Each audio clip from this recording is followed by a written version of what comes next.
Hello, this is John Enright with Custom Wealth Management. Thank you for investing a few minutes of your time into your financial life through this 7-part series on financial wellness. Over the next couple of minutes, we're going to cover the stimulus checks that you recently or hopefully will soon receive, managing student loans, mortgage considerations, building a financial foundation, identifying threats to your financial goals, managing credit and debt, and creating a personal budget. It goes without saying that a sound financial foundation means managing your debt wisely. That starts with achieving and maintaining a good credit score. It's also very important to understand good debt versus bad debt. In general, bad debt would be considered anything at a high interest rate. And in today's world, a high interest rate would really be anything that's above 5%. If you have a debt with over a 5% interest rate, now may be the time to consider finding a way to refinance or eliminate that debt entirely. And the following are some helpful ideas around debt management. Simply put, credit is the ability that you have to borrow money, and at what cost.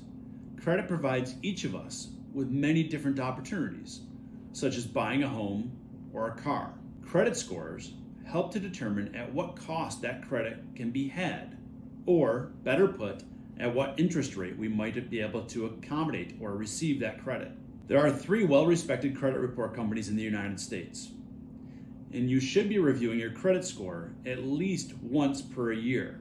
One easy way to do this is if you're in the market for buying something that does need to have a loan on it or requires a loan, request that that company or that bank share your credit report with you. Another way is to go to any one of these 3 companies and request a copy of your credit report. More than likely, there will be a charge for this, but it's a relatively small amount of money and well worth it if you're going to take the time to go through your credit report. This is also a very good way to help protect your identity and your credit, as you will be able to see all of the credit activity that has occurred under your Social Security number. There's a lot of confusion around credit scores. It's really quite simple.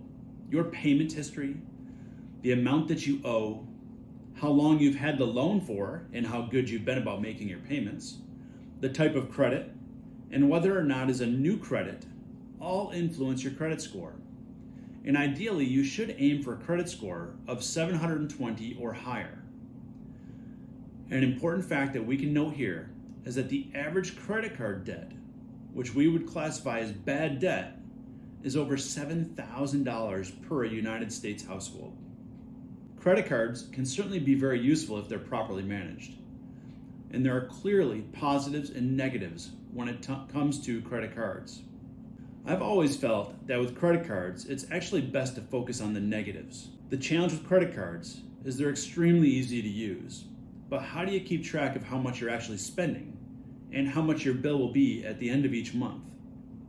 And the goal should certainly be to pay off 100% of your credit card each month versus allowing the debt to accumulate and paying incredibly high interest rates on that debt. Most people don't realize until it's far too late that it is common to find interest rates of over 20% per year on credit card debt. That means that a purchase that you just made at a 10% savings or a 10% sale is actually going to cost you closer to 110% of the original price. For example, if you bought a $100 item and took advantage of a 10% discount allowing you to pay only $90 for that item, if it took you a year to pay that off, that item would actually cost you close to $110. Again, there are many kinds of debt, but there are 2 general types of debt: secured and unsecured. Secured debt means that there is something that stands behind that debt. A great example would be your mortgage or your car loan. If you default on that, for instance on a mortgage, the debt is secured by the home, and the bank could foreclose on the home and you'd lose your home. Unsecured, therefore, means that there is nothing backing the debt. The important aspects of a loan to understand are the amount of the loan, the length or term of the loan, and the interest rate. These 3 considerations are important in determining if it is a good or bad debt. The amount of debt in our country has reached a staggering level.